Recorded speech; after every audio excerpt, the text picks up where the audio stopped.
A graça do Senhor Jesus para a amada Igreja de Cristo. Estamos começando agora mais um grande culto para a honra e glória do Senhor nosso Deus.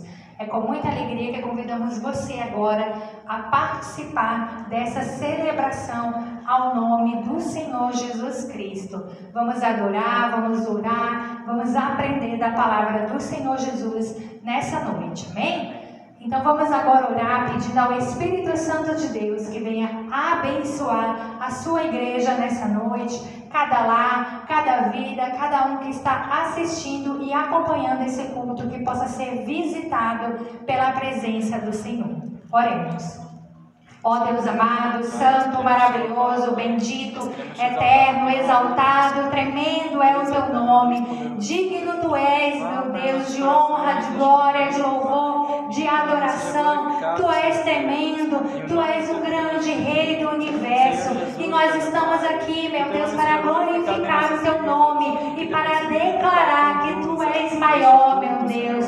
Pai, nós te pedimos, Senhor, visita agora cada vida, cada lar, meu Deus, cada um que ouve nessa noite a tua palavra, meu Pai, que possamos ser animados, meu Deus, no nosso coração, que possamos ser vivificados, que aqueles que estão enfermos venham ser curados, meu Pai, e todos possam ser fortalecidos e alimentados com a tua santa e gloriosa palavra, meu Pai. Em o nome santo de Jesus, nós te pedimos, amém, aleluias.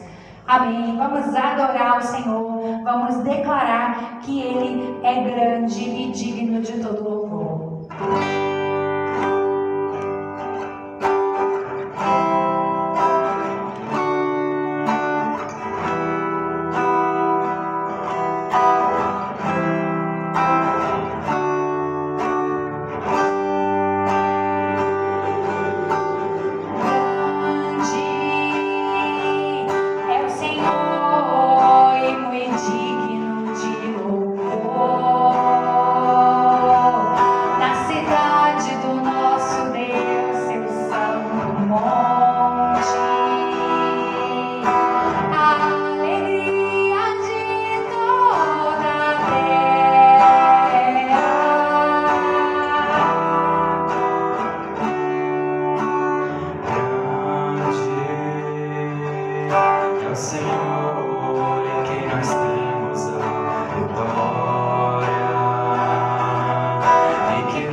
Que nos ajuda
pode continuar em espírito e em verdade, adorando e exaltando ao nosso Rei, o Senhor Jesus.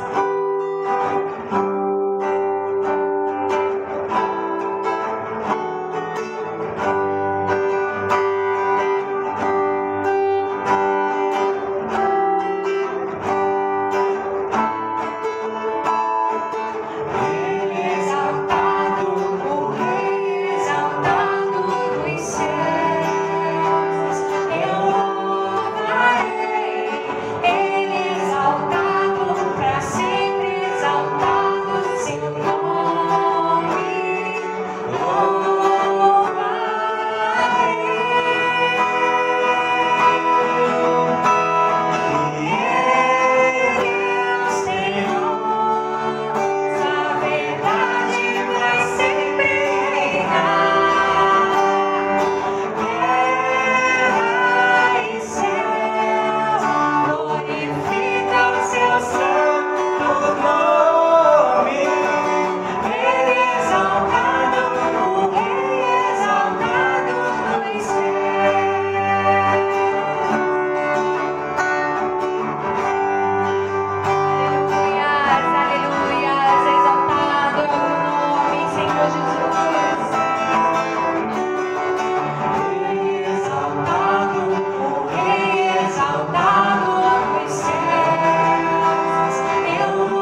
agora, amada igreja, louvar o Senhor com o hino do cantor cristão, número 439, que tem por título Oração pela Pátria. Vamos juntos, nesse momento de fé, unir o nosso clamor e cantar esse hino, que na verdade é uma oração ao nosso Deus, pela nossa pátria, pelo Brasil. Número 439, Oração pela Pátria.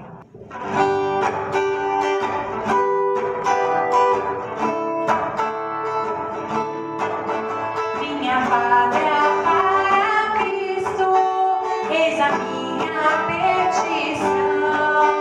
Minha pátria tão querida, eu te dei meu coração. Lar prezado, lar formoso, é por ti o meu amor.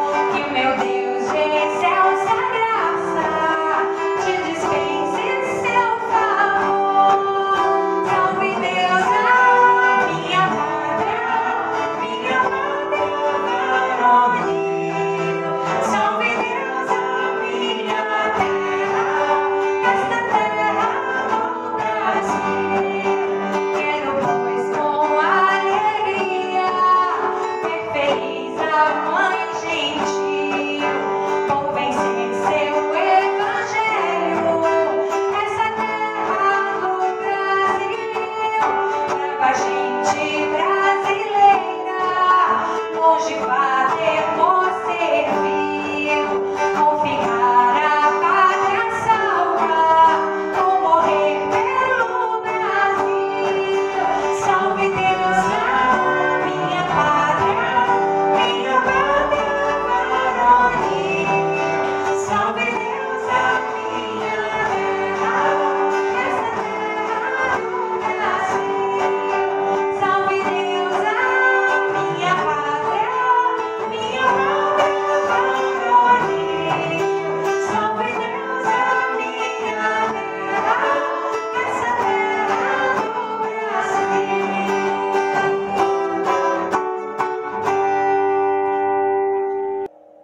Louvado e exaltado seja o nome do Senhor e Salvador Jesus Cristo, nosso Deus Todo-Poderoso.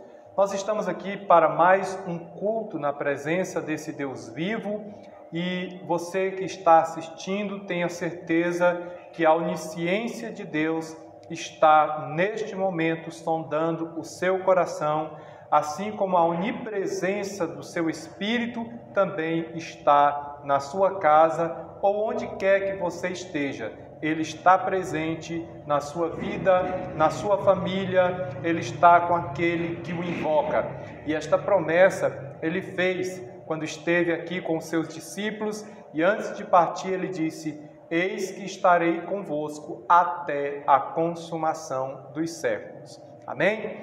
Nós vamos abrir a palavra de Deus, a Bíblia Sagrada, e vamos fazer a leitura dela no capítulo 11 do Evangelho de Marcos. Este domingo tem um simbolismo muito forte para todo o mundo que reconhece o cristianismo como confissão de fé, que é o domingo chamado culturalmente, principalmente no nosso país, o Brasil, e nos demais países onde foram colonizados ou que tiveram um começo religioso muito forte do catolicismo, é chamado de Domingo de Ramos. Nós, em nosso ministério, não temos o costume de celebrá-lo desta maneira, no sentido religioso, do catolicismo, mas nós temos o reconhecimento de que os fatos narrados a respeito deste dia são verídicos, porque eles estão na Bíblia Sagrada, no Novo Testamento, e cremos que a Bíblia Sagrada é a palavra de Deus e o que está escrito nela é a verdade. Aleluia! Então eu quero meditar com você nesta noite sobre o significado desta palavra para nossas vidas, nós que cremos em Jesus. Então vamos ler Marcos 11, do versículo 1 em diante. E logo que se aproximaram de Jerusalém, de Betfagé e de Betânia, junto ao Monte das Oliveiras, enviou 2 dos seus discípulos e disse-lhes: Ide à aldeia que está defronte de vós, e logo que ali entrardes, encontrareis preso um jumentinho, sobre o qual ainda não montou homem algum. Soltai-o e trazei-mo. E se alguém vos disser: Por que fazei isto? Dizei-lhes que o Senhor precisa dele e logo o deixará trazer para aqui. E foram e encontraram o jumentinho preso fora da porta, entre 2 caminhos, e o soltaram. E alguns dos que ali estavam lhe disseram: Que fazeis, soltando o jumentinho? Eles, porém, disseram-lhes como Jesus lhe tinha mandado, e o deixaram ir. E levaram o jumentinho a Jesus, e lançaram sobre ele as suas vestes, e assentou-se sobre ele. E muitos estendiam as suas vestes pelo caminho, e outros cortavam ramos das árvores e os espalhavam pelo caminho. E aqueles que iam adiante e os que seguiam clamavam, dizendo: Hosana, bendito o que vem em nome do Senhor. Bendito o reino do nosso pai Davi, que vem em nome do Senhor. Hosana nas alturas. E Jesus entrou em Jerusalém, no templo, e tendo visto tudo ao redor como fosse já tarde, saiu para Betânia com os 11. Amém? Quero que você baixe sua cabeça nesse instante e diga comigo estas palavras: Senhor Jesus, opera em minha vida, para que a Tua palavra me convença e o Teu Espírito me dê entendimento, em o Teu santo nome, Senhor. Amém. Glória a Deus. Esse texto um pouco extenso que eu fiz a leitura neste momento com vocês, é um texto que tem uma virada no ministério público do Senhor Jesus Cristo.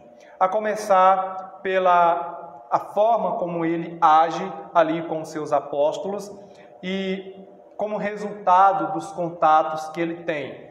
Nós não temos muitos detalhes sobre a família, sobre o dono desta casa, onde os discípulos foram buscar esse jumentinho, esse animal. Mas sabemos, porém, que Jesus, ao longo de seu ministério aqui na terra, ele conheceu muitas pessoas, e pessoas simples, mendigos, leprosos, cegos que estavam mendigando à beira do caminho, até fariseus, coletores de impostos, pessoas da mais alta classe ali que podia ter em Jerusalém. Jesus visitou estas pessoas, ou foi visitado por elas, e nem todas se converteram a ele, mas muitas sim se converteram, e a Bíblia não cita todas. E ao que se indica, este lar, esta casa onde buscaram este jumentinho, é uma destas famílias em que Jesus esteve na casa deles, de alguma maneira, porque quando eles buscam este animal e os discípulos vão até a casa, ali eles são questionados e eles falam simplesmente: o mestre precisa dele. E ali a pessoa entende, né, o proprietário ou mesmo os empregados da casa entendem que não é um roubo, não é um furto que está acontecendo, mas é simplesmente essa expressão: o mestre precisa dele, já se faz entender que se tratava de Jesus e que estava tudo bem, portanto, eles podiam levar este animal. O que muita gente não sabe é que esta palavra, na verdade, ela não é uma novidade dos evangelhos. É uma mensagem muito antiga, que já estava escrita no Antigo Testamento. Os profetas já haviam anunciado que o rei de Israel entraria em Jerusalém assentado sobre um jumentinho. E isso é muito impressionante, porque essas profecias elas foram escritas há mais de 400, algumas 500, até 700 anos antes do Senhor Jesus Cristo.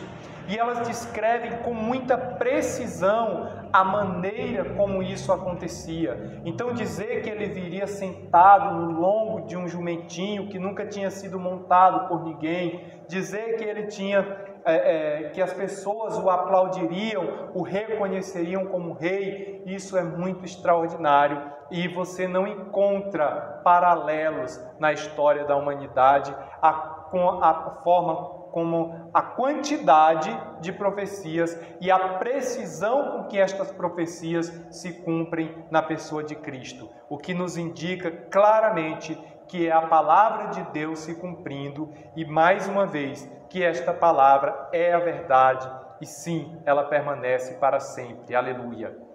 Continuando então em nossa história, quando Jesus assume esta postura e toma esta decisão de entrar em Jerusalém uma semana antes da maior festa que os judeus celebravam, que era a Páscoa, ali não é só uma visita, não, ali é um prelúdio do que estava para acontecer na sua vida, daquilo que viria a acontecer no que ficou conhecido como a Sexta-feira da Paixão e também no que chamamos hoje de Domingo de Páscoa. Mas isso é um assunto mais para frente, para uma outra mensagem.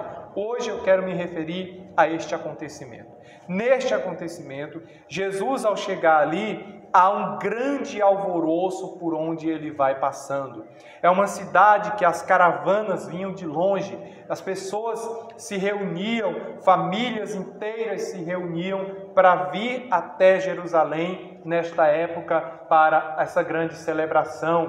E como era uma semana inteira de celebração que antecedia ali, então este dia em que Jesus chega ali, muitas famílias já estão reunidas. O próprio Jesus, ao longo de sua vida, fez isso com Maria e com José. A gente encontra nas narrativas do Evangelho, quando ele ainda era criança, uma determinada vez que ele fica para trás da caravana. A caravana vai na frente e ele fica atrás. Eles vão encontrá-lo somente depois de 3 dias em uma roda de conversa com doutores admirados da sabedoria dele. Então Jesus, ele conhecia este movimento e ele não está ali por acaso. Aquilo é um prelúdio do que está para acontecer, um anúncio daquilo que viria alguns dias depois. E quando ele vai chegando, ele vai chamando a atenção, porque já eram 3 anos de ministério público e a sua fama havia corrido toda a região da Judéia, da Galileia. Todos os termos gregos tinham vindo para conhecer Jesus, pessoas de outras regiões, de diversas regiões, tinham vindo conhecer Jesus, tinham vindo atrás de algum milagre, tinham ouvido alguma pregação dele. Então este alvoroço era uma convulsão nacional que estava se tornando. E é isso que vai afligir as autoridades da época, principalmente as autoridades religiosas, que viam agora o seu sistema religioso arruinado por falta de vitalidade, por falta de verdade, por falta de sinceridade. As pessoas estavam ali simplesmente por estar, era apenas um sistema onde eles obedeciam com palavras, mas o coração vivia muito distante de Deus. E Jesus, quando ele aparece pregando, ele traz um vigor, ele traz uma esperança, ele traz conforto, ele traz consolo para as pessoas. E mais importante, Jesus, ele confronta o sistema que está em vigor. E isso, para a população que está cansada, a população que está aflita, isso vai fazer muita diferença, porque eles querem ouvir algo novo, eles querem ter esperança, eles querem romper com o sistema de líderes religiosos que lhes oprimia, com ensinamentos que, diz o Senhor, que eram colocados sobre os ombros dessas pessoas, mas que esses líderes não queriam tocar com um dedo nestes ensinamentos de tão pesados que eram. Jesus diz que eles viajavam terra e mar para fazer um prosélito. O prosélito é aquela pessoa que não faz parte da sua religião e você a convence, você a converte para se tornar a sua religião. Então o prosélito era um gentil ou mesmo judeu que não dava mais a mínima e que eles procuravam e tentavam convertê-lo à religião deles, que estava em vigor na época. Jesus disse: vocês viajam terra e mar para fazer um prosélito e depois acabam levando à perdição. Vocês vão para o inferno e levam juntamente com vocês. Então estas palavras, elas eram muito pesadas para esses líderes, mas elas eram um conforto, elas eram um refrigério para a alma da população que ouvia isso. Por quê? Porque Jesus rompia com aquilo que a própria população estava percebendo que não fazia sentido, que não estava certo. Então Jesus trazia essa esperança e essa certeza para eles de algo novo. No entanto, havia os extremos. E quais eram os extremos? Jerusalém estava debaixo do jugo romano.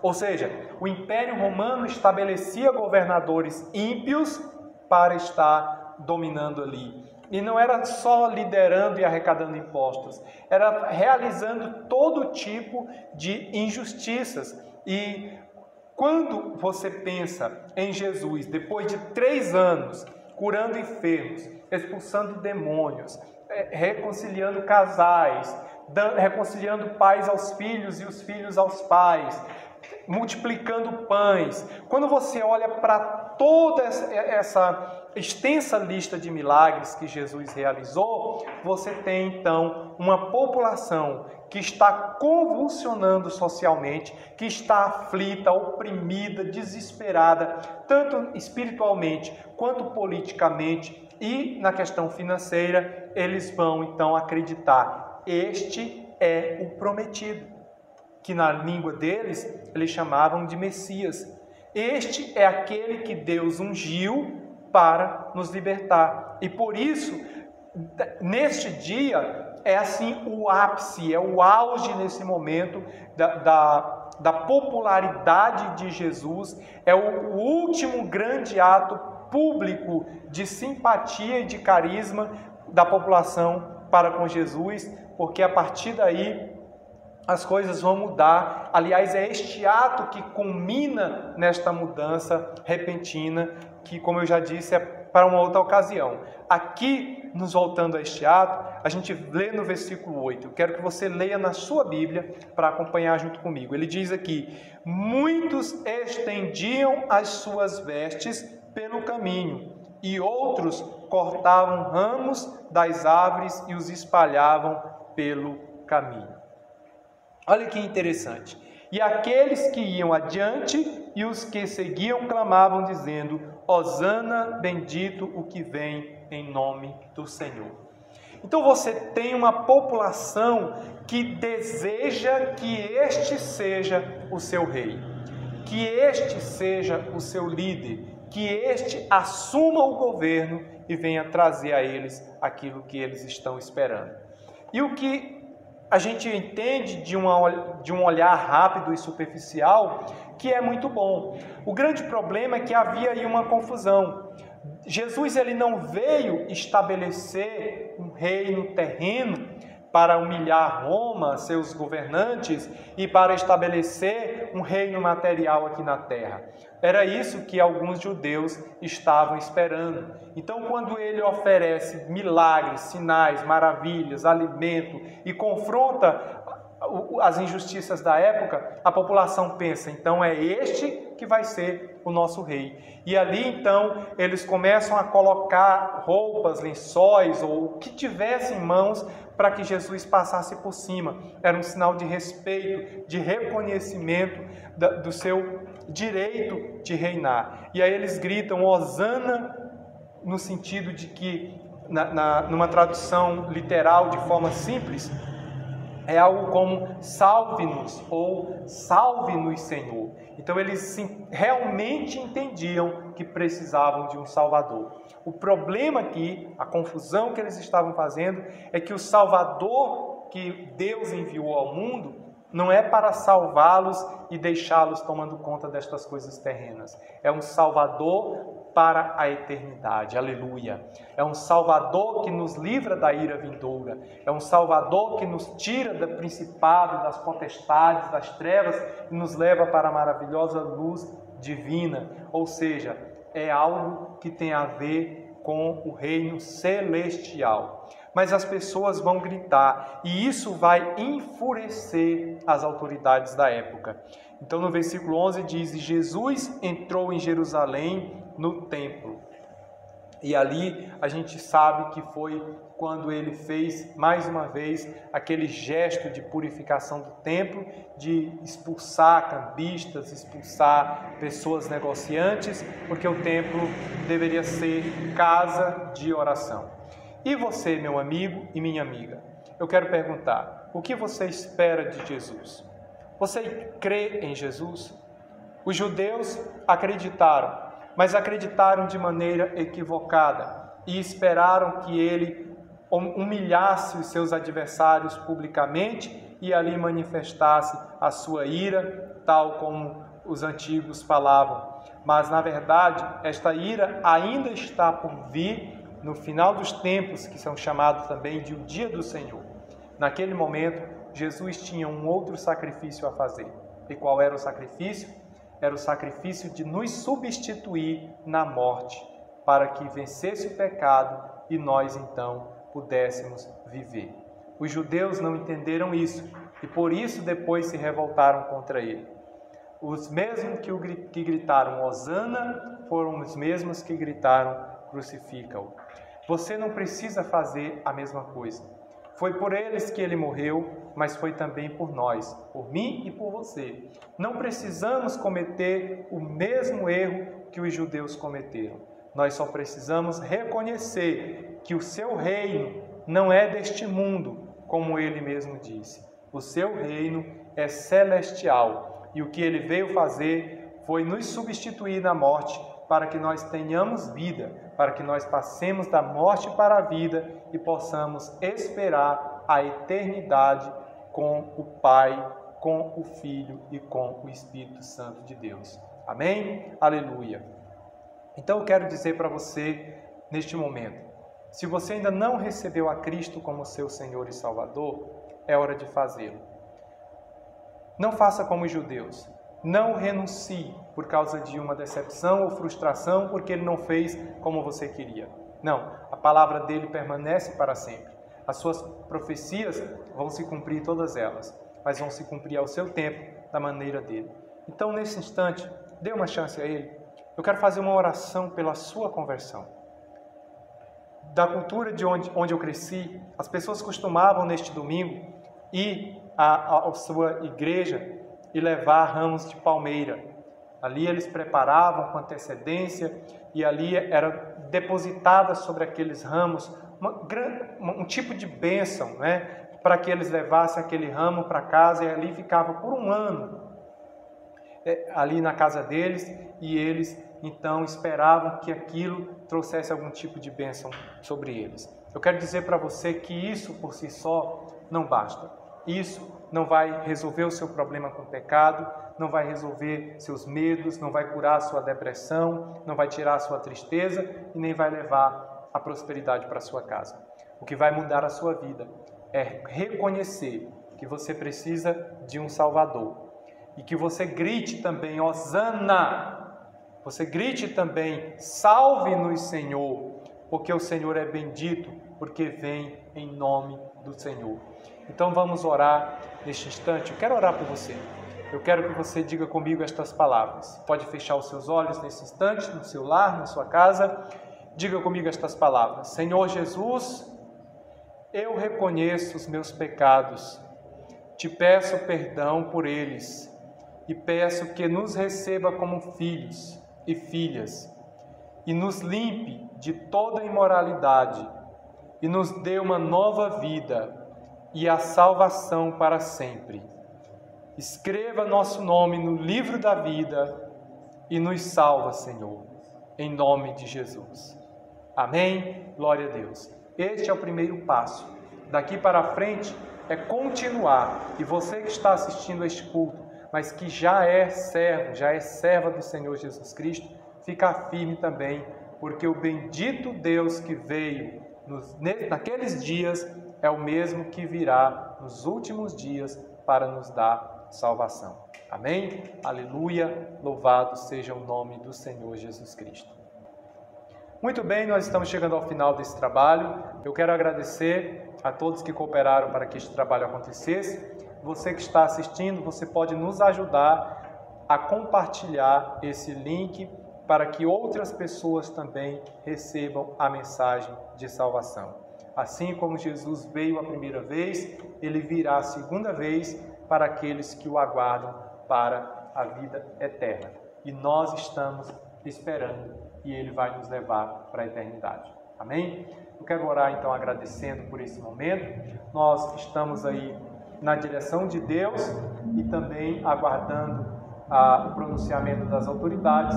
Mas na próxima terça-feira, dia 30, nosso culto também será uma transmissão online, assim como este. Então, participe conosco. Já fica agendado aí nosso encontro às 19h30. Você que é dizimista, que é ofertante, a igreja está sempre aberta nos dias de culto, das 18 às 19 horas. E você que ainda não é, pode se tornar também um dizimista abençoado para a glória de Deus. É só você ir até a igreja e entregar, ou você pode entrar em contato conosco pelas nossas redes sociais. Nós temos uma conta também disponível para que você possa fazer transferência, inclusive o Pix, para que a obra de Deus continue sendo feita para a louvor e glória de Jesus. Poderoso Deus, eu te agradeço, Senhor, pela tua misericórdia e graça sobre a minha vida e a vida destes irmãos que cooperaram comigo, meu Pai, na realização deste culto. Abençoa, meu Deus, a todos que assistem agora e participam conosco, Deus, que sejam edificados, que sejam fortalecidos. E esta pessoa, Pai, que hoje à noite também recebeu a Ti como Senhor e Salvador, confirma esta salvação e dá forças para perseverar em Ti, em nome de Jesus. Amém? Glória a Deus, que o Senhor abençoe e a graça do Senhor Jesus Cristo.